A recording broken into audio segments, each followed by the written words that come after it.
mình clearตัวzong te chỉ bảy với cô lệ hệ tuần trung mà hian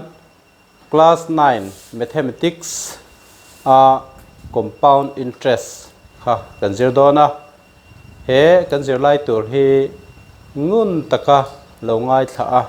se thiam theu turin clear tu te du sakna ka hlan chewa he compound interest hi class 9 atan cheu hian ani lawa hemi kan thiam na mang hian class 10 a installment kan zir huna te hemi hi kan thiam chon ol sam takin kan se thiam thei do na tin chu mai ne lawin atak taka kan zir chan ber sum don na kong emo kan ejon na kong ana kina te kan lamhan thei tur thil ane wangin hi ani na dik tak ria abumi chok thiam ringot ne lawin ataka mang thei turin zir theu kan tum don nia uluk takin longai thaila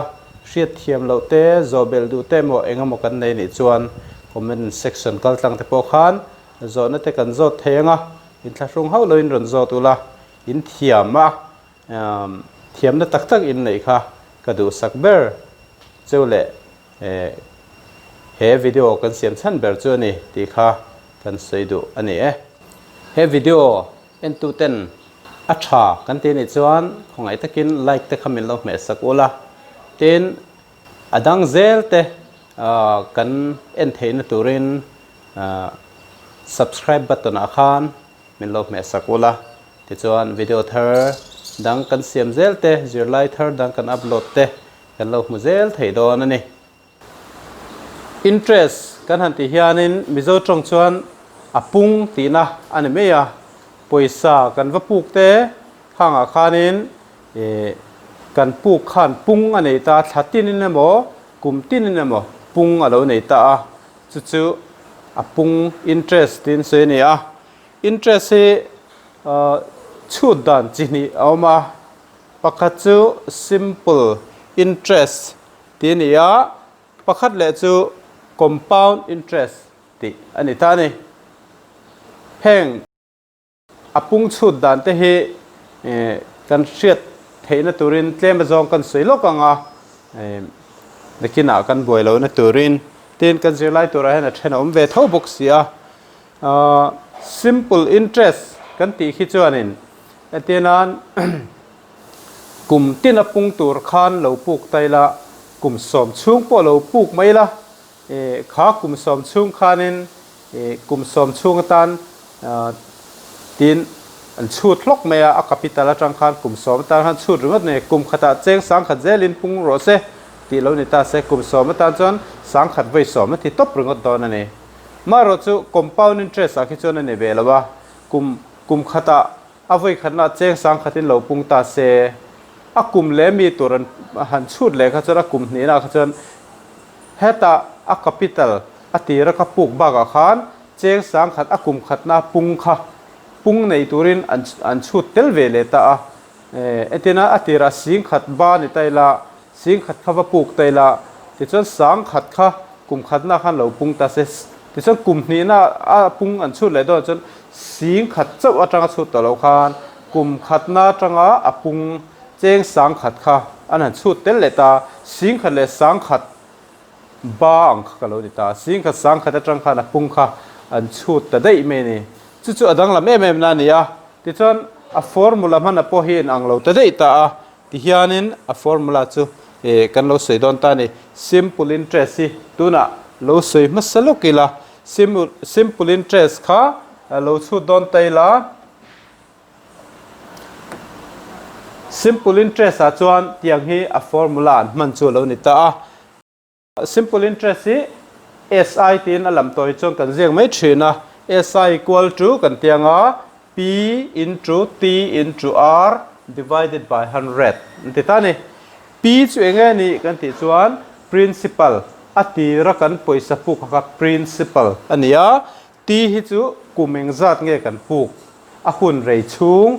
a kum zat soina turani kum khatani chon uan kan danga kum ni chon tru te kan dam me don ni red ti om le red hi kum khata eng zat pungin nge kan puk mo kum khat chungin hun tiam khat chung khan eng tia za eng za ta pungin nge kan puk ti zena turani a 10% para nam te lon ta se ta hen ten kan dang mo he ta hen kan puk zat tia hian kan puk hun rei chung kumina ni tlang puita a ret hi za exact percent nge ti ziana turania divided by 100 in chu hemi te pathumin puntir hi za kan sem hian simple interest so al chok ta mai ni kum som ka pu ka ni pen kum som chung ten in ani nghal top mai don ni hemi ai chon ti chon interest dang pakhat kha om le ta a chu compound interest kan ti khani ta ni compound interest a ve thung chon akum khatna mi apung kha akum ni na chon apung nei turin om zui le ti khan apung kha kan rule zo nghal zel ani lo chu atam tul mai don ta ni chuwang chuanin he hi chu achut dan dang ta a le compound interest hi direct in interest chutna formula kha chu heti ba khen om lowa amount minus principal tin me a amount chu atira kan paisa puk principal le apung interest bel khom ania ti chuan amount hi amount atang principal kan pa interest ania ti chuan amount hi eting kan chutang kan ti chuan heti hian kan chut don ani amount chut dan tur chu hi alo ni ta ne hei tilaya asena ka rin chin tilai biak te hi amount formula chu lo ni ta a he amount formula hi le hi amount formula chu ni ta a amount equal to kan tianga p1 plus r by 100 to the power n tini 1 plus r by 100 to the power n ti chuan he formula hi chiang m in by hat tur ani he formula hi chiang m by hat tur ani a apoi mo m ani hemi hi amount ani chuan p1 plus r by 100 to the power n ti chuan khi r a khian enge kan dang ena enge kan dang ti hi chiang zo hin kan la soi fi lenga heta a hi amount tin ania p chu principal atira paisa pu ka kha ani ti chuanin p zok hi antena amount le interest ka kan sia ni chuan hetiang hianin chaw chhuah le mai thei ania kha shele taila p equal to a minus I more interest tina ani ti chuanin simple interest le compound interest kha kan soi zui to kha tlem lo soi le lok taila adang lam na kha ti hian lo entir taila simple interest a chuan poisa kha kum tinin chuti za chon pung se kan te kha akum khatna punga kha kum ni na kum som chung po kha lo puk mai la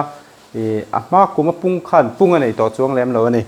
entinan hei atira poisa cheng sing khalo puk taila reti 10% ni ta sela kum khat zela cheng za cheng so min pung ta sela kum ka pu khun chung tu rakha kum li ni ta se 4 years ti chuanin simple interest a chuan entinan hei ten akum khatna chuan ka principal kha cheng sing khatania cheng 10% a lo pun chuan ti hianin cheng sang khat khalo punganga ti chuanin sang khata lo pun chon kum khatna to pa chon atira ka puk le hnuaia apung ne khan sing khat sang khatalo ni tamai ta ni ti chuan akum ni na apung an chut le do la po han kum ni na khanin a hran pa kum ma samin en sing khat sang khata ni kha ti to chuang lo khan sing khat bok hen chut le ta sang khata pung le a sing khat sang ni lo nenga ama kum mi nen ti chuan kum thumna chon sing khata train sang khat danga pung lenga ti chuan ama khan sing khat sang ni lo to tun kuma pung le nen sing khat sang thum sing khat sang li ti chuan kum li chung chon kum tin sang khata pun zia wang khan apung zong zong sang li nia ti chuan atira ka puk sing khat ne khan sing khat sang li hi avaya ka pek to chulo ni tamani kum li chung hian mo sing khata tira ka puka ti chuan kum li chungin kum tin sang khata puna wang sang li lo ni ta chuan sing khat sang li ni ta ni masa compound interest chuan ani lo ta hei compound interest chuan sing khat ka pukha akum khatna chuan simple interest nan leinang sing khat sang khat alo ni ta ni mo ka pu ka le apung bel khom kha mase akum ni na turan chu don che hian ama kuma sang khat lo pung to sa kha an chut tel ta ni ti chuan sing khat atang chut to lo khan sing khat sang khat atang hen chut ta siang khat sang khata chon 10% chu sang khat le za lo ni ta tichuan amount chu exam nge lo ni ta ang kan ti chon kan bat za tur chu kum ni nai chonin siang khat ba le apung tenen khan tun kum apung le tenen hen siang khat sang ni le za lo ni ta dei ta me ni khatiang khan akum thumna chon siang khat sang ni le za train chut le ta sang khat zat ni le som hi apung lo ni ta ti chon apma atira ka puk tenen khan siang khat sang thum zathum som lo ni ta dei ta ti chon siang khat sang thum le zathum som hi akum thumna maun lo tling ta kha kum lina chon chut na ta mang le ta sang khat zathum som thum pakhat hi apung lo ni le ta ti chon apung le he mizat ne na bel chon siang khat sang li zaruk som li pakhat lo ni ta dei ta ni chumi wang chonin ti hianin kum li hnu kan bat za tur chu simple interest ani chuan interest ringot kha sang li ti chon atira ka ba hi sing khat ti chon sing khat sang li ni line compound interest a chuan sing khat sang li zaruk som li pakhat lo ni ta ti chuan simple interest la compound interest in thlauna chu zaruk som li pakhat lai hi alo ni mei don ta ni chu ani ta compound interest kha chuan kum ma sa pung kha ka rule zo hal de ni lo chon apung chut dor han chut nan mang le ngal zela chuwa chon a chut na dana po kha a formula kha sang de ni ti kha shetai la thome ti chuan compound interest kan chut tak tak man thil hriat ngai dang kha a formula mi kha lo soi fial le don ta ila chu hei poimo MMA ania chiang de win hriat tum tai la a thome le hei lo en le ta lokila heta hianin formula rate tin r le n khemi value kan da dan tur sang sang khi kan thiam thei jok na turin tiang khian kan da ti chuan heta hianin amount formula kha chu a equal to p1 plus r by 100 to the power n te ni a ti chuan hei tila hian hriat thiam ol samnan rate hi ai nang vekin 12% para nam vekin ganda phota ni table khatna chuan maro chu antinan heta hian ma saber na chon kum khat lo ni ta se kum khat nin 12% para nam compounded annually tilai ta ki question kan en huna chiang tela rate hi para namin azia compounded annually ni chuan kum khata voi khat apung kha chu tur te na nia 12% para nam ti chu kum khata tan cheng za cheng som pani ani kum khata tan cheng za cheng som pani nia tin aing lo kha are ta kha kum khat zela khan chut ani don bok ta chu tiang lo ni chuan hetilaya n hi year za tang zel hi n hi anga mo a year le n khin za don ten ani n za tur chu hemi za tang zel hi ni ta r po hi paranam compounded annually ni chuan paranam ania compounded annually ni chuan hemizat zel hi lo ni ta ni mo chuti rualin antinan compounded annually hetlai khalangai rin paranam ni thohian kum khata 12% paranam ni thohian compounded half yearly ti ta se compounded half yearly ni chuan kum chan vedana khan an chut don awangin kum chan ve tan chuan engzat ret nge neng ti ngai to tur ani kum chan vea chuan 12 ni to lovin kum khata cheng som pani chu kum chan ve tan cheng ruk alon don ta hei divided by 2 12 fi pani kan semang r sa tura chuan 6 alon yang ta hen mo ti chuan n hi veng zat ngan chu don tin khania n za tur chu pani in hei pun tir tur ani pani ve khat pani mo n za tur chu kum khata khan voi ni hey kum khat chungin kum chan vedan zela chu turani chuan kum khat chung chon voi ni don mo ti chuanin compounded quarterly lo ni ta se kum khat thau kha mo compounded quarterly lo ni phe chuan thlathum dan zel quarter khatani thlathum dan zel quarter khatani kum khatan quarterly om ti set turania ti chuan palin pun tir tur ti pathum hi set turani compounded annually ni chuan pakhata puntir year hi pakhata puntir ni mea half yearly nin pahni puntir hey ti chuan quarterly ni chuan pali puntir ani me a let li zel year ron soi khami let li zel khatina ani chu ani lo vek pon quarterly ni chuan thathum zel kha quarter khatani ti kha se tu nia chu tian ni chuan a re ta hi kum khata tan min pesia kum khata cheng som pahni ni chuan quarter khat kha thathum zel ania kum khat chung kha quarter li ni wangin som pahni palia kan thenang som pahni hi palia kan then chuan palia kan sem chuan pathum zel 3% zel kha quarter khata tan chuan ni ti na alo don ani chu te tho chuan in antenan a year hi half in a range ek thei ta ni hei hi kan zirlai khan lo om che lo ne pen hetla hi nakina a higher studies a class 10 ate pokan mo thei chu wan chun soilai lo loin an soi tai la tilai chin bik te hi adang ho tang chun poi mo mai thia mar chu thiam le zual nan itiang kan le kha buba kami pokan soi tel zeu don ani chu half years kum chan velo ni ta se kum chan velo ni chuan 12% per annum hi compounded half yearly ni ta se mo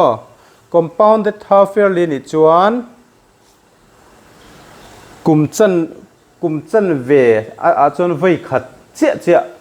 apung kha chu ta ni man don mo kum chan ve da a compounded half yearly ni bok chuan in chu voi khat ni man don mo maro chu are ta hi kum khata ta na pek se wangin hemi chan ve hi 6 draw 12 chan ve chu 6 ani ta pahning kan sem khami che kha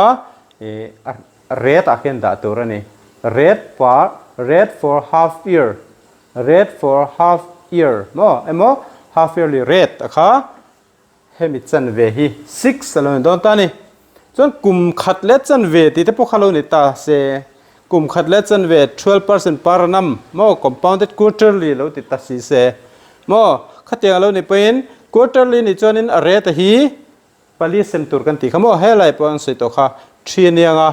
maro chu antinan kum khat le chan ve ni chuan kum khata chuan quarter paliom tro quarter palioma kum chan ve a chuan thathum kum chan ve chun voi ni chu avain voi ruk 4 into 1.5 kha paruk atiang jong pokhan achu theya abaki pakhathi en lete latla hi chiang dewin by ha thei turin shekar thei turin laweng lola ti hen study chenan video chen du lein en non theya ti khen lo ni ta phot sela he lo sei le taila ti chuan hetlai hianin 1 year thau khan lom le ta sela 6% per annum compounded annually tin chuanin ama za zel khine me hey year hi kum khat compounded annually ni chuanin a hemi re tang za thi ani mai half yearly ni chuan pahninan half yearly hetlai hian aing lo zo khi par annum ni lawin par half year ni ta se hetlai chu compounded annually hlir ni si se tina ni chu he chu advanced study deuta na kan dami me ni a 6 he compounded annually ni vek wangin kum khatata na a ret apunga kha kum khata voi khazel khan chu don wangin hetlai hian helai year hi hemizat zel hi da tur ti hi aron sei ta tian ain ang ta vek ta ni maro chu 6% per half year ani ve thung chuan half year atan mo hetai chun par nam tinia 6% per half year tinia mo 6% per half year ania chu kumchan veta na cheng rukani chuan kum khata ta neng jang en kan ti chuan cheng som pati kumchan ve cheng rukani chuan kum khata tan chuan alet cheng som pani za a som pani in apung don chuan quarter per quarter lo ni ve thung se par quarter ani chuan quarter khata cheng rukani chuan quarterly oma kum khat compounded annually ni box chuan kum khat ang tur chuan ingzat person ngen ti chuan a voili paruk voili a let li hlokin 24 lo don tani paranam ret chu mo ar tan hian 24 kan zia dei don parman tia in zia vai phei chuan mo he a number hi hriat ol samna 6 lir ka da parman lo ni ta sela 6 person parman ani chuan kum khata tan chuanin som pani kum khat chungin ama wangin som pani kam pune 72% ne pung don ti na angani mo a pung na sadon hle ti na ni chu khatiang kha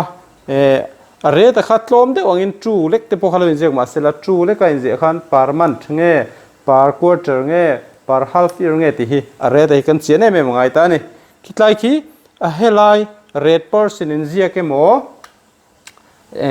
ani lo point helampang a interest kha paran compounded annually nge half yearly nge quarterly nge ti hi chian tu ne khami zir khan in omzat tur te ar omzat tur khi adang lamani ti kha retaila a thome khang ho kha kan hriat tur masa khimi chok thei tur kan hriat tur te chu ani ta tuna chuan question kan lo chok don ani ole tuna chuan class 9 mathematics compound interest kha kan lo chok don anga exercise 3.1 na khang compound interest si oma question a chuan tiang hian a injia ka calculate the amount and compound interest on the following tinia amount kha kan zonga amount chu formula manga zon ngai ni kha ti chuan chum hnua interest kha compound interest kha zon le bok tur ani amount kha chu amount equal to p1 plus r by 100 to the power n ania interest zon don chuan amount kan chaw chu sa atang khan principal atira poisa za ta kha kan painga ti chon lo chuak don ani kha le he question hi lo en taila question number 1 na kan chone uluk de kan enanga hemi le question number 2 le 4 te hi thumon ani bain 2 le 4 kan chok lawanga nangmani lo chok ve don ani the question number 1 na chu hati hian ani tani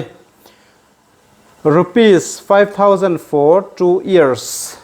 at 8% per annum 2 years nia 8% per annum kum khatatan cheng za cheng riat in apung don ani cheng za khaloni ta se kum khata kum to pa khan cheng riat in apung don ni chu compounded annually ani boktani china kan sei to khamo compounded angin nge compounded annually ani in half yearly ni quarterly ni in ti kha thil pathum omani khamo khang kha cheng taila le khimi hi kan chok don ani a chaw dan tur ten lo en tela hei p hi sangania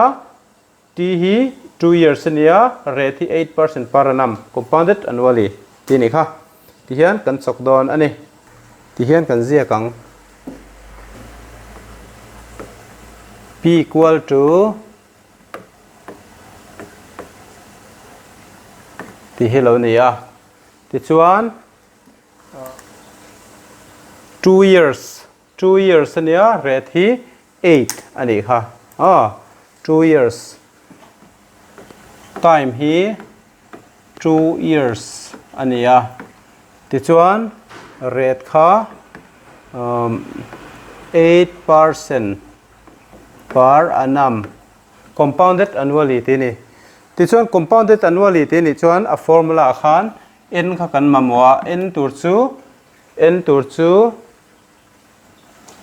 hemi za tang ang hi aloin don tani indule 1 in puntirla ti hian chu mo puntir khelo pon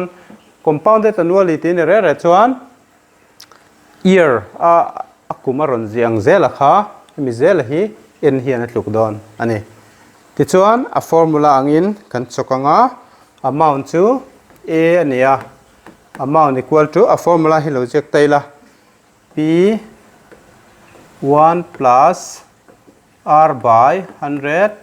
to the power n ti nia ti chuan p a chuan sanga kan danga 1 plus r chu 8 ani 8 by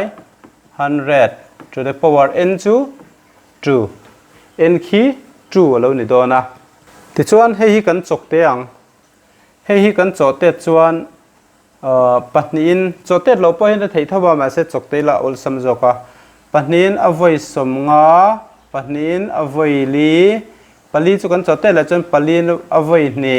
avoi som ni le panga lo ni ta hei kan ziak chuan sanga into 1 plus bracket amo 2 by 25 ania mo tichuan bracket chhunga mi a hian LCM lak tur ani LCM kan langa tichuan LCM kan lak chuan ti hian lom don ta ni nga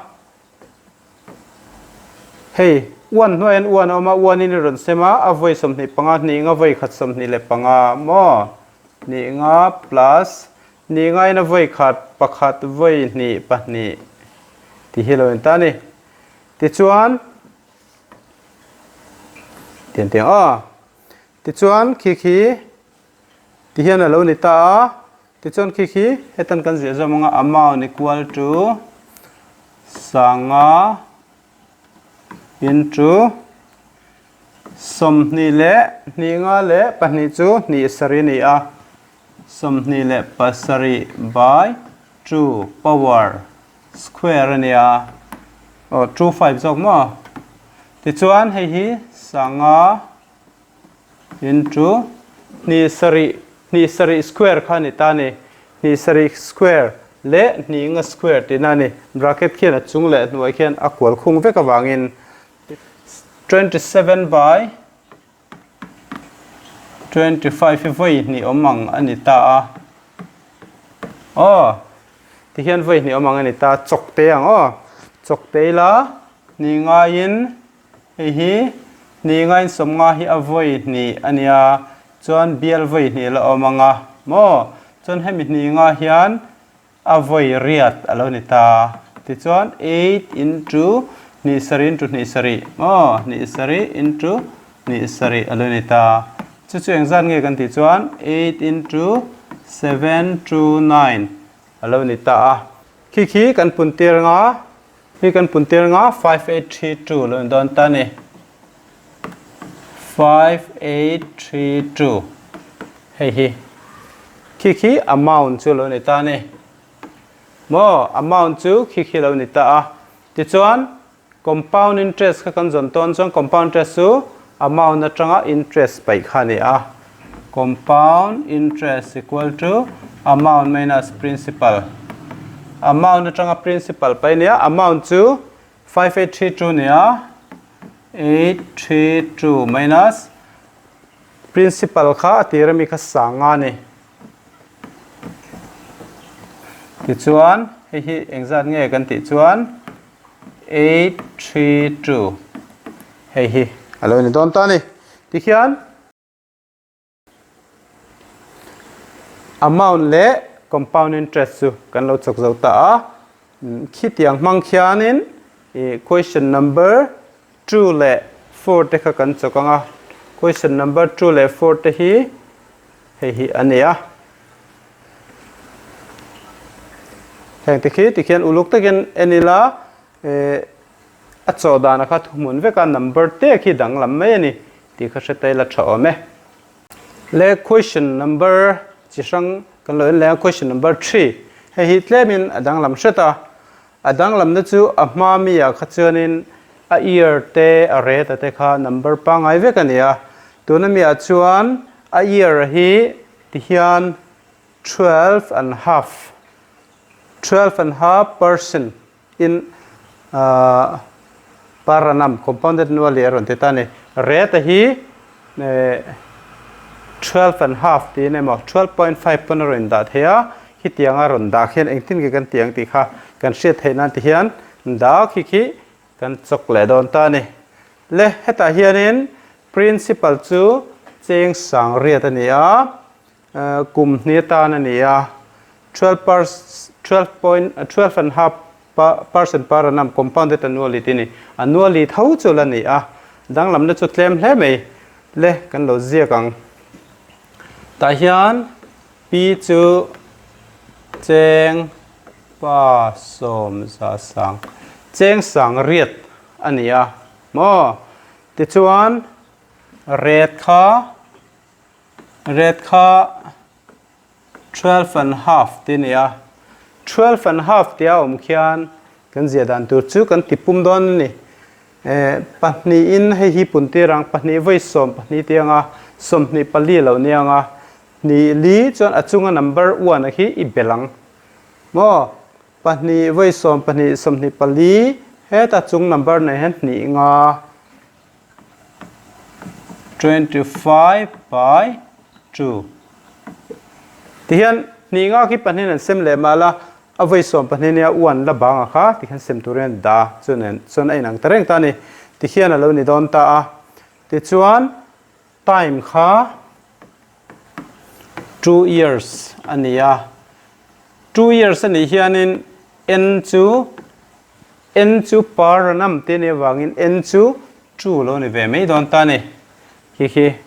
tichuan amount chu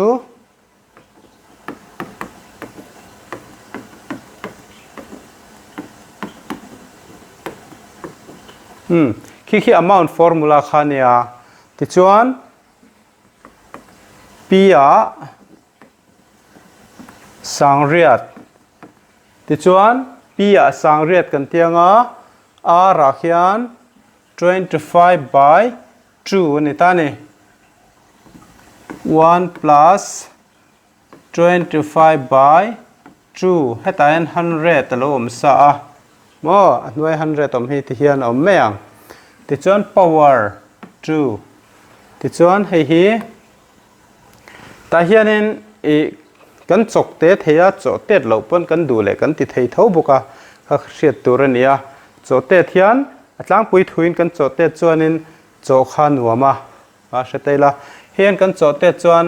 ni nga voi khat ni nga in avoi li kan du le panga pon kan chok te thei o 1/4 tho hi lo chuak anga tichuan heta hian 1 plus 1 by hei pahni le pali hi pariat ani ta 8 tichuan hei hi LCM kan langa LCM hi pariat ania mo tichuan LCM pariat ania kan chaw chuan pakhatin a voi riat pariat voi khat pariat 1 hnuain 1 danga om ti hriat tur ani 8 plus 1 tichuan into 9 by 8 khi alo ni ta ni tang kan chaw zo manga tichuan amount equal to zel khalania amount equal to 9 by 8 hei hi a square chon voi ni zian non mei tur ani tichuan a chaw te theia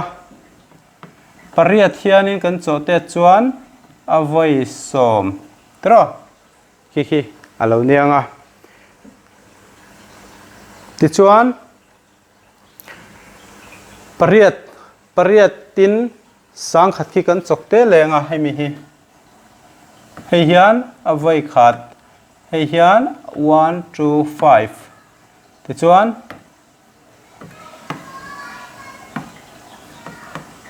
1 2 5 into 9 into 9 hnuai lampang mi chu a zo vector 1 2 5 into 81 1 2 5 le 81 khi kan pun tiranga 1 0 1 2 5 alen don tani 1 0 1 2 5 1 0 1 2 5 tichuan compound interest kha zon le turate compound interest su setu chon amount atangin principal kan pai don ni he amount chu ni a he hi amount ni a principal kha kan payang compound interest equal to amount minus p 1 0 1 2 5 minus pa som za sang tihian 10125 atangin sang hriat kan payanga tichuan 2125 hei hi answer to chu alo ni ta ni le question dang kan cho le tur chu a chi sang question number 5 na kan lo chok le tonga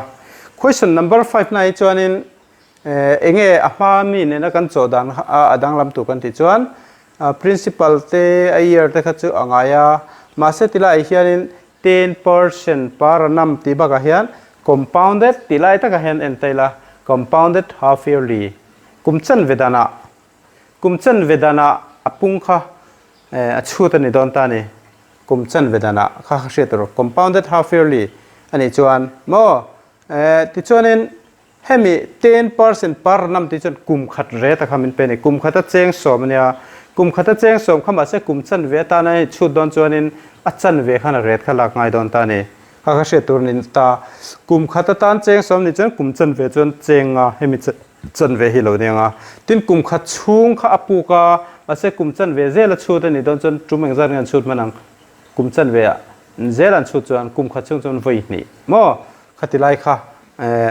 nachina kan chut na nei nan lo ne to chunia tian lo chok taila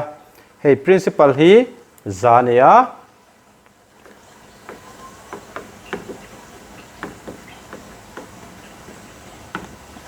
za ania ti chuan ti kha r hi 10% per annum ania chu compounded half yearly ti awangin achan ve kha kan hriat angaya chu 10/2 chu engzange kan ti chuan 5% per half year kumchan ve tan chuan chenga tina alo ta ni le ti chuanin rate equal to 10% per annum chu kumchan ve tan chuan 10/2 chu 5% per half year alo don ta ni ti chuan a hun rezong kha ti kha 1 year atia chu ti ni chuan kum khat chung chuan compounded half yearly ni chuan 2 into hemi ati za ta hi kan zia kanga chu 2 into 1 chu 2 alo dan tani 2 mo ti chuan amount equal to p1 plus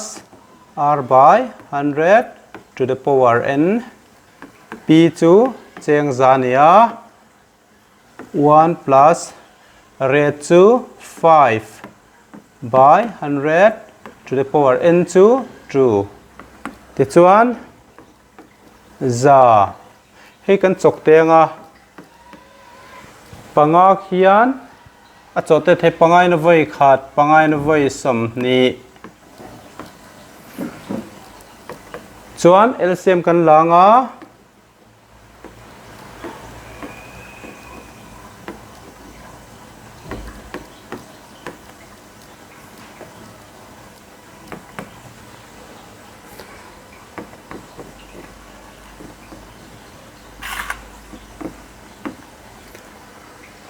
LCM kan la ti chuan somni le pakhat chu ni khatania by 23 hei hi ni khat by 23 ti chuan hei hi kan chok te ang bial ti chuan atan zamang amount equal to achung lama hian 1 chaw om to heta ni khat 21 into 21 divided by 2 into 2 zali samli le pakhat ni khat vai samni pakhat chu zali samli pakhat ania pani vai ni pali mo chu engzat nge niang kan ti chuan zali samli le pakhat khi palin kan sem don ta chu za som 0.25 ani za som 0.25 ania ti chuan compound interest zongro ti ni le a compound interest equal to amount minus p amount kha takan chaw chho khi za som 0.25 principal chu za ni a chuan 10.25 alo di don ta ni hiti mei te khi ania adang lamna lai te kha compounded equation a hian equation a khan compounded half yearly ati chuan a rate a kha heta pek chan ve zel kha lak tur ani ti lai te kha shtaila compounded half yearly ni chuan hemi rate chan ve gan la helai hi a year hi a let thok zel kan da thunga mo hemi let kan la enatan hemi let kan la rate hi half year tan chuan paranama a soi se wangin kum khat reta ron soi chan ve kha half year tan chuan ani ti kha shtaila hian kan lo chok zo le ta a le tuna chuan question chither dang kan lo chok lenga question number 6 na rupees 1,25,000 for 1.5 years at 8% per annum compounded half yearly tinia he question hi question number 7 na nen khan a chodan he thu mundona 7 na kami manghen chokan tumanga ti chuanin hetain kan hret tur chu half yearly tini half yearly tini re chuan kumchan vedana khan chutani dona wangin kum khat le chan ve a chuan voithum an chut man don wangin en kha 3 ani don hemi let hi ni don hemi let zel hi mo tin chuti line hemi a red ron pe ke half year satan ron pelo par namani kum khata tan ron pe wangin khimi chan ve khin a red hi akal don thung ti hi hriat tur ani ti chuan ti hian lo chok taila p equal to rupees 125,000 mo ti chuan t equal to 1.5 years ania n kha khitin i chuan n kha 1.5 let top khani dona n chu 3 enga tinga chu te 3 ni ang kan ti chuan hey hetila hian half yearly ani wangin half yearly ni wangin ti chuan half yearly ni wangin ti chuan rate khi 8% par annum ania r equal to 8% par annum ania par annum khi kum khata tan te na ni mase kum chan ve atan han shet kan ma mo wangin kum chan ve tan chuan hi lo nenga 4% for half year lo ni don ta ni ti chuan amount equal to p1 plus r by 100 to the power n lo ni ta a ti chuan p a chuan khi kan ziak lu tanga 125,000 1 plus r kha 4 ania n chu 3 ni thung ta ni ta hian kan sei to thin ang khan chok te lo po khian a chaw thei thawa hetlai hi chaw tet khianin a number kha a lian lo deuh hlek thunga kan chaw te chuan tem pahnin a voi ni helam a voi sumnga kan chaw te le chun pahnia kan chaw te chuan 1/25 lo in don ta ni kan du le palip to po khian a chaw te theia chu 125,000 ti chuan 1 plus 1/25 lo ni ta ni ti chuan hei hi LCM kan langa LCM kan lak chuan ti hian lo chok don ta ni 25 plus 1 chu 125,000 into hei ni ruk by 26/25 lo don ta a chu power 3 ni chon voi thum zia non tur te na ni try ten ziak photang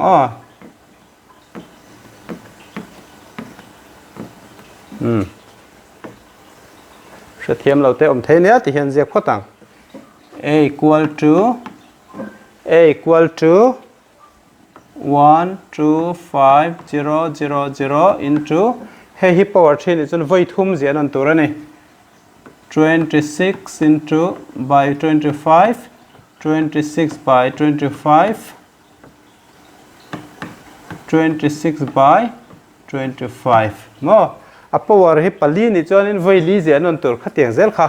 ani meita ani kha kha sataila ti chuan hei hi chawh thei nge ti hi kan en don ani a chawh thei a khian kan chawh mai don ani ti chuan kan du le panga pon kan chawh nga kan du le ni nga lok pon kan chawh nga hei hian kan chawh chuan ni nga in avoi nga bial ani ta mo chuan ni nga hian hei hi chawh le tela som nga hi avoi ni ania avoi ni bial tro ti chuan ni nga in hei kan chawh lenga itlai kha avoi khat vek ani he avoi hriat lo ta ti chuan chuak ta chu 8 into 26 into 26 into 26 8 into he mi te pathum in puntir za ta khi ni ruk lir voi thum in puntir za ta khi 17576 ani 17576 chu pariat ne kan puntir lenga hey amount chu lon don ta ni 140608 140608 alo ni ta ni khi amount chu lo ni ta a ti chuan compound interest kha kan hriat du chuan amount atang hian principal kan paenga 140608 minus principal kha hi ni a 125,000 ti chuan kimi khi kan pai chuan 15608 khi compound interest su alo ni ta ni itit khian ulsam takin chaw mai thei ani ta ani ti chuan hem equation ang che hian kan soi tong khan question number 7 na ne hein anga chuan chuan hei hi lo chok ve anga rupees 6250 for 1 years at 16% per annum compounded half yearly tin ya question number 6 na nen khan ai nang ni khan lo chok ve don nia ole tuna chuan question number 8 na hi kan lo ti lenga hei chu adang deuh hlek ta ne ma mi yang kha ni lovin find the sum of money to be invest which will amount to atia heta amount ti a kan zon thina kha aron pelok thung ta ne 23328 at 8% per annum 8% rate kha 8% per annum pnia in 2 years compounded annually ni ka chuan rate po ngai chin kan jek thea en po time miang year ang zel khena zia thei ani kha sataila ti chuan thi khi lo jek don ta ila 23328 amount min piloka amount ki min piloka rupees 23328 ania rate 8% per annum ania time kha 2 ania chutini chuan n hi 2 ani don ta ni n khi 2 ani don ta ni ti chuan kan zon tur chu p ni mo poisa da pun tur pung nei tura avada tur kha engzar nge niang ti nang ani chu ti chuan a formula kha angai tho khan tur ani a equal to p1 plus r by 100 to the power n hei thawi kan manganga ti chuan a hi min pelok a hela hi ama chon min pelok thina a zo hi min pelok lawani ti chuan 23328 equal to draw chon p hi tan ania ti chuan 1 plus p hi kan zon tu ni ta thung ta r chu 8 divided by 100 to the power n chu 2 chuan hetain equal to om hian in heta hen oremo ni lo pon tiang hi mang thei la headline khan equal to lo ti non le lo tur ani tiang kha satai la thome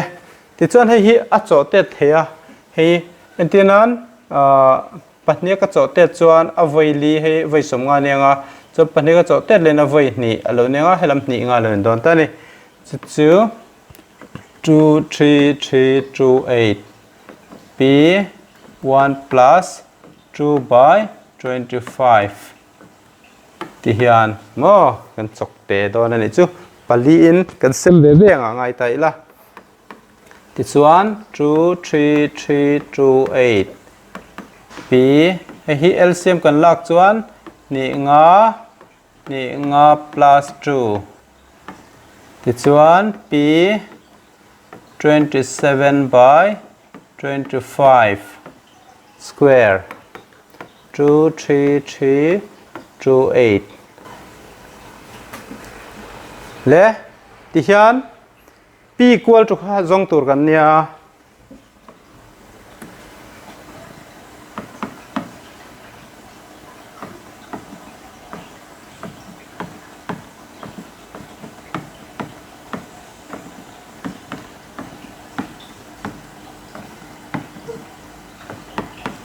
khi alain angreng ta ni ti hian helam pang ka dinglam mi kha velam ka zia velam mi kha dinglam ka zia ringota khatia chuan ti hian assign ngai rengin akal don ani ti chuan p equal to ka ti chuan ka dinglam mi hi angai na lo manga ti chuan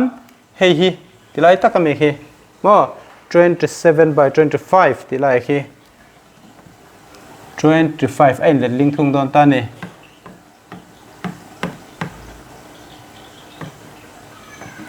ti hi alo ni thung don ta ni chu kan chok te nga het hian p equal to 2 3 3 2 8 into 25 into 25 27 27 square term je khi weight ni amale ma khin puntir non don te na ne me ya ti chon hei kan chok teng chote thei kan zong anga 27 chu pathumin avai kuania mo pathum pon chote the pakwa pon chote thea tin ni sarin hei poi kan sem top thei thowa hei hi kan sem nga tikhan rol zeling kan chok te nga kan du dan ling hi chu chote thea antian ni sarin lo chok te taila ni sarin avai khat ania hi avai zariat samruk le pali mo ti chuan ni sarin avai khat thonia hei hi an chote le chuan avai som thum le pahni alunita chuan 3 2 into 2 5 into 2 5 ti zong khela chuang ta ni tra ti chuan equal to hei en zon thajelang p ti chuan 3 2 into ninga vai som ni panga chu zaruk som ni le panga ania ti chuan 32 le 625 hi kan pun teranga principal chu alo chuak mai don ta ni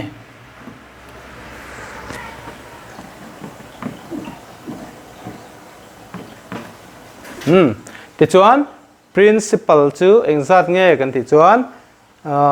sang ni khi poisa 23328 amount ling thei tura kan invest tur za ta chu alo ni ta ani le tuna chuan question number som le pathum na hi lo en leila hi ama kan ti sa te nen danglam le deu hleka question ni kan chirange Sophia took a loan of rupees 80,000 from a bank. If the rate of interest is 10% per annum tini kum khata cheng som, find the difference in amounts she would be paying after 1.5 years. If the interest is sub number 1 na compounded annually nia, sub number 2 na compounded half yearly. Chin hi kan chok don ani hi thil ki compounded annually ti le compounded half yearly tin kita khianin hian kan enang heta hian principal hi loan hi sing hriat ania mo le heta hian ama sajok hi kan chokang pakhat na hi pakhat na hi compounded annually ti hi kan chokanga ta chuanin hei principal hi cheng sing riat ania rate hi 10% per annum ania ti chuan akuma kha 1.5 years ani time hi 1.5 years ania 1.5 years ania ti chuanin compounded annually ni box ni compounded annually ni box se wang khian compounded annually ni sia time khi 1.5 ran ti si chuan hi ta hen kan hriat tur chu ti hian chawh tur ani uan khi sangin chawh tur ani khi tiang khi ta hian compounded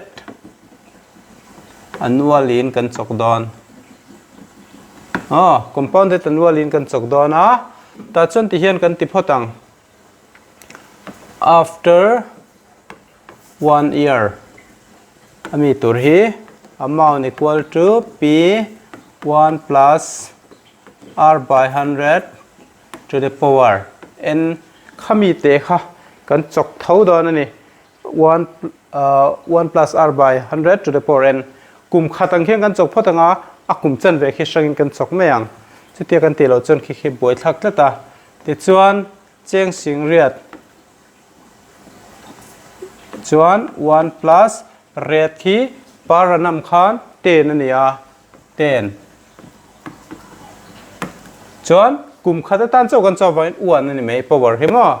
n kha 1 ani ta ni ta hian tichuan heta hianin pa somza into hei hi tian in chok tenga tichuan 1 plus 1 by 10 to the power 1 ania chu LCM kan lak chuan 11 by 10 alo ni ta mo hei kan chok tenga helai 1 0 pakhat ve khi kan chok tenga tichuan som pakhat le hei kan puntir mai don ani chu som pakhat ne kan puntir chuan pariat bial vai thum khiti zat khi alo ni don ta ni ti chuan khiti zat khi lo nianga kum chan ve 1.5 years khanesia kum chan ve tan khan kan en le don ta ni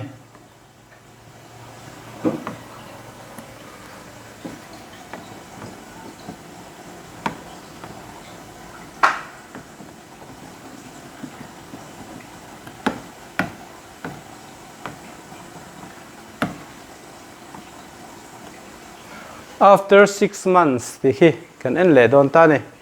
lai bi khima ti chuan after 6 months ami tur kha kum khat kha kan chhu to 6 months dangla om le te kha he ti za thi paisa kha alo ni to a he ti za thi paisa kha lo ni to a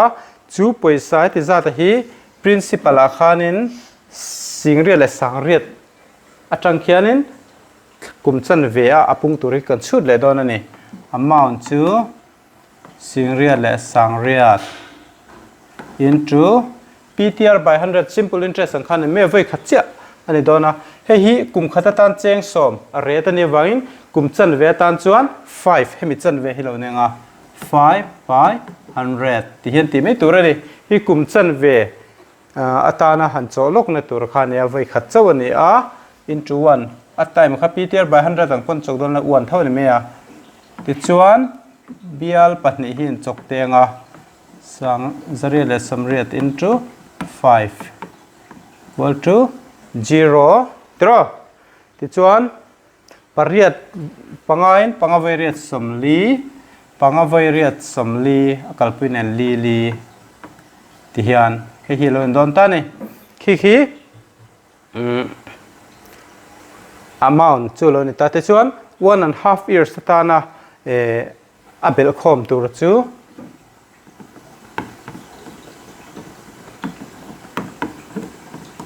1.5 years atana bel khom chu sangriat le zariat singriat le sangriat plus sangli le zali hei hi bel tur alo nianga ti chuan hei kan bel chuan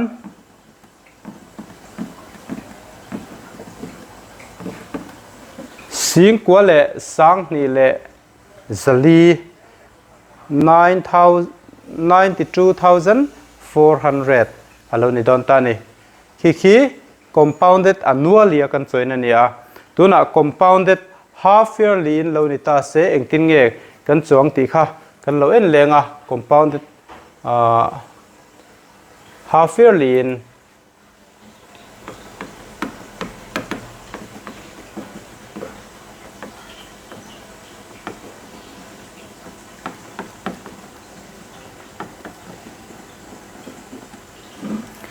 pi kha hei sing hriat hi nia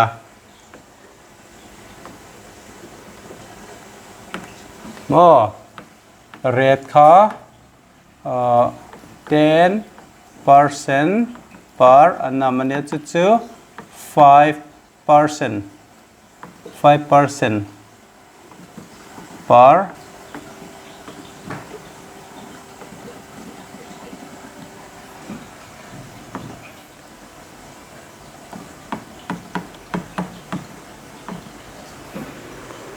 time hi 1.5 years ania chu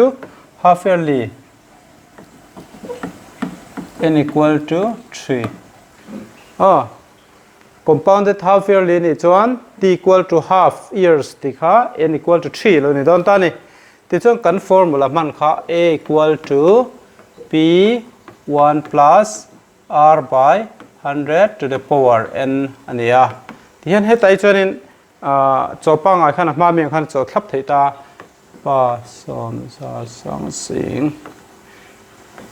1 plus r kha half year atan chuan in 10% para nam chu 5 ti na lo ni ta chan ve ti chuan kum khat le chan ve chung chuan voi thum kha apung kha chu ta ni man don ta 3 power 3 lo nenga ti chuan hei kan cho te chuan pangai na vai khat pangai na vai som ni ni ti chuan 1 plus 1 by 23 hei hi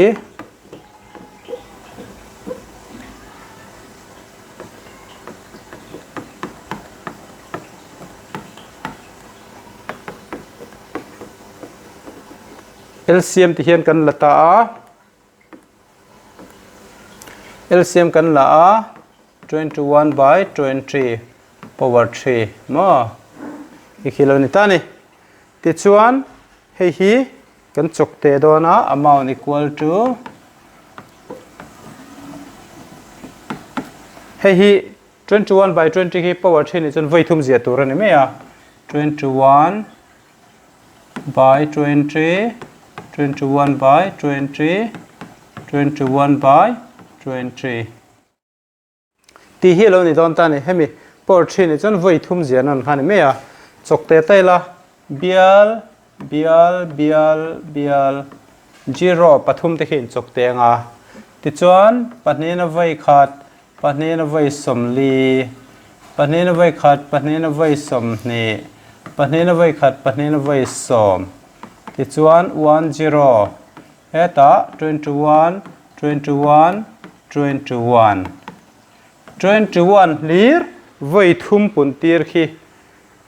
mo 9261 ani into 9261 khi kan pun tir chuan 92610 ti hi alo ni ta ni ti chuan ahma mi kan chona helai mi ne khan enge dang ai thlauna tia difference equation a hianin he find the difference in amounts he would be paying after 1.5 years if the interest is there hetla hianin hemi hi kan chok ve ve a difference khalak turani heta hianin sing kwa sang ni zalinia ti chon an hunung zo kan ti za thelo ni ta a ti chon akhoi nge tam zo kan ti chuan compounded annually a khian a tam zok dei ani hei a hi 924 ania heta chon 92610 dei ani ta ni ti chuan difference equal to 92610 minus 92610 minus 92400 92400 hian khi kan payang mo hi kan payanga cheng zani le som lo ni ta ni hian helai chodan tur chu alo ni le ta ni ola tu na chung question number som le palina kan lo tianga find the amount which Adam will get on rupees 4096 if he gave it for 18 months at 12.5% per annum. Interest being compounded half yearly tinia. Compounded half yearly. Ani compounded half yearly ni line masep rate hi 12.5 fin min penny ti hi setaila. Ti chuan hetiang hang kan ti dan tur chu ti hian ani anga hei principal chu 4096 alone ta P equal to 4096 ania tichuan time hi 18 months 18 months so kum khata thlasom pani oma kum chan ve tharukania thlasom pani le tharukan bel chuan thlasom pariat chu kum khat le chan ve tina ni chu hi 1.5 years tina ni chu ti ni chuan compounded half yearly ni sewangin kum chan ve dan zela kha apung khit chu tur ni chuan n chu hemile thilo ni dona 3 hemile thilo ni don ta ni rate hi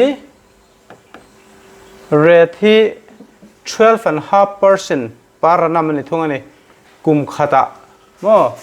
12.5% PA chu kan siam pum chuan pani vai som pani som ni le pali achungmi nan ni nga 25/2% per annum ania mo 25% per annum ti na ania mase compounded half yearly ni chot khi mi chan ve khi tina alo ni don ani khi pahin kan sim le don tina nia 25/2 into 2%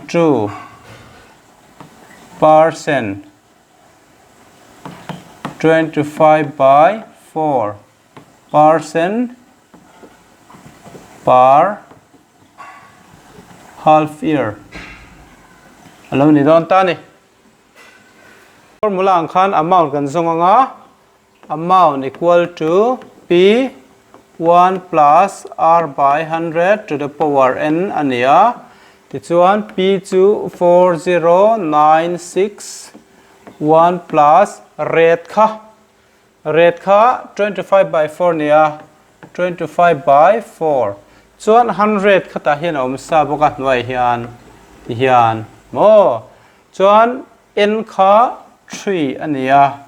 kum khat le chan ve ani chuan compounded half yearly na wang 3 alo ni don ta 4096 ti chuan hei hi ni nga in avoi khat ni nga in avoi li mo ti chuan 1 plus 1/16 alo ni me don ta ni power 3 ti chuan hei hi 4096 LCM kan lak chuan 16 plus 1 lo nianga heta hianin chunzomila amount equal to amount equal to 4096 hey chu 17/16 power 3 hey hi voi thum zia tur ni mai 17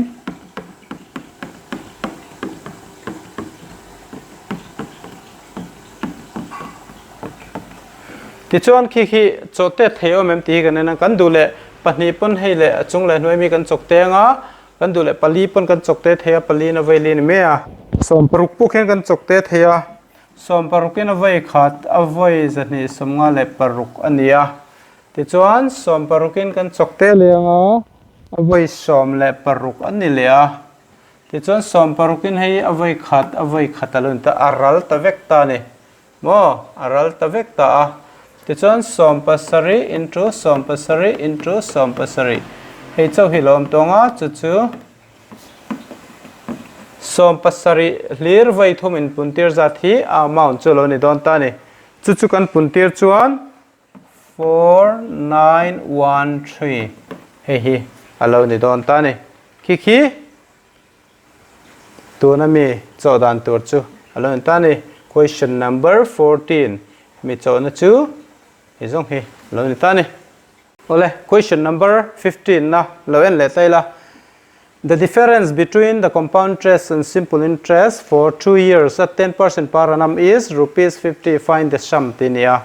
Heta hian compound interest le simple interest te in thau na ringot khaminon pe ni chu shataila kum nia rate ka 10% per annum in ania tia ta hian in difference of CI and SI cheng som nga min pe a tichuan heta hian in a time hi 2 years ania rate 10% per annum time hi 2 years rate hi 10%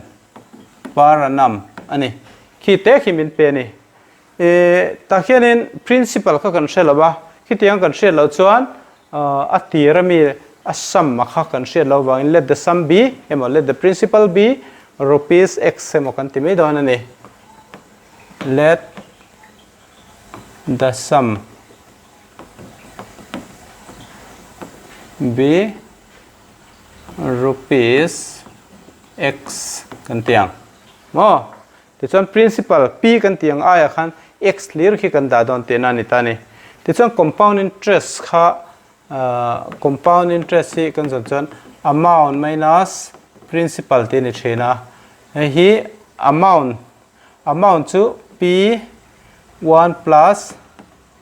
r by 100 to the power n minus p tinia p hi x ania tu na me khian x ania ti chuan 1 plus rate hi 10% per annum ani chuan 10 divided by 100 n to 2 years ani wangin 2 minus x kha tian ni le menga ti chuan hi kan chok te nga 0 ve khi ti chuan 1 by 10 ang lo ne nga x hei chu LCM kan la nga 10 mo ti chuan hei chu som pakhat tro minus x alo ni don ta ti chuan hei hi a square kan lak chuan 1 to 1 som hi square chu 100 minus x ta hian chot chun zamila CI equal to 1 to 1 le x puntir chu 1 to 1 x by 100 minus x ani mo LCM kan la nga 100 ania 1 to 1 x minus 100 x ti chuan kan pai chuan 21 x by 100 he CI chu lo ni ta ni mo khi CI chin kha lo ni ta a simple interest hi kan zong lenga simple interest so PTR by 100 hi formula niya principal kha x niya time chu 2 niya rate kha 10 niya by 100 bial panin avai nga mo khi lo ni ta chu kan chaw chuan x by 5 lo ni ta ni ti chuan compound interest kha tam jok thena compound interest a train simple interest kan pe nga a difference kha 50 tur ania CI minus SI chu som nga tur ani ta ni question aw mang khan compound interest hatan chaw chun zamang ci minus si equal to som nga nia ci a khan eng chang kan hmu kan ti chuan ci chu 21x by 100 ania 21x by 100 minus si chu x by 5 equal to 50 alo ni ta ni mo ti chuan he LCM kan lak chuan 100 alo ni ta 100 hian LCM ron sema voi khat pakhat voi somni pakhat ani me ya chuan pangai ni ron sema voi somni voi x 23x equal to 50 ti chuan somni pakhat atanga somni khi kan pai chuan 1 ania 1x ania 1x ti kherloin x hian 1 chu keng thowa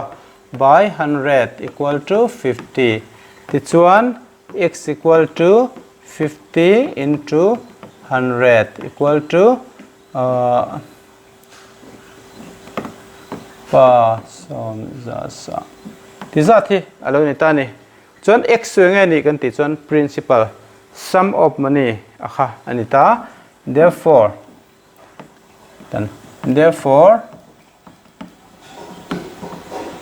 the sum is rupees pa som za sa the sum is rupees 5,000 ti alo ni don ta ani khi answer to chu alo ni ta tiang khan tuna kan chote mang khan in lo en zui venga ti chuan hei hi kan chote a khan an pui om kan ti ho khan ta 2 na te 4 na te 7 na te le adang ho po kho kan du chuan kan lo chok ve thei don ani hriat thiam lo te kan nei chuan comment atang te poi khan kan du lai le har san na kan nei te chang kan in zawt le don nia ti zong kha tun tum kan ti thei chu ni sela kalo me